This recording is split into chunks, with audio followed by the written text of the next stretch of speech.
మన వంటకాల్లో సువాసనను, రుచిని పెంచడంలో పోపు దినుసుల పాత్ర ప్రత్యేకమైంది. అందులోనూ ఆవాలు లేని పోపును ఊహించలేం.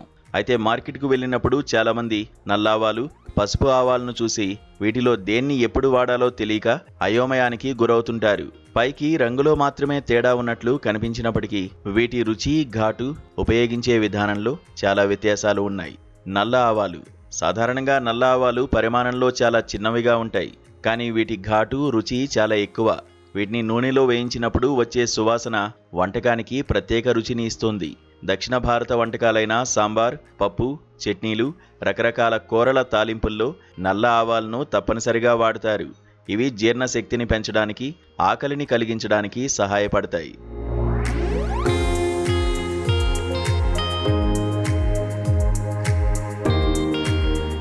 పసుపు ఆవాలు.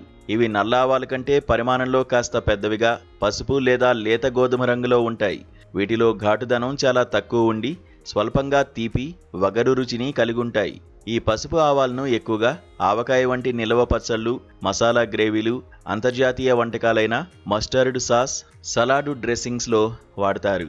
ముఖ్యంగా బెంగాలీ వంటకాలైన ఫిష్ కర్రీస్, సోర్షే పోస్తో వంటి వాటిలో వీటిని పేస్ట్లా చేసి ఉపయోగిస్తారు. నల్ల ఆవాలు తీవ్రమైన ఘాటును కలిగి ఉంటే పసుపు ఆవాలు మైల్డ్ రుచిని కలిగుంటాయి.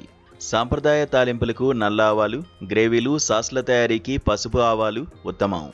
రెండు రకాల ఆవాల్లోనూ యాంటీ ఆక్సిడెంట్లు, ఒమేగా-3 ఫ్యాటీ యాసిడ్స్ పుష్కలంగా ఉంటాయి.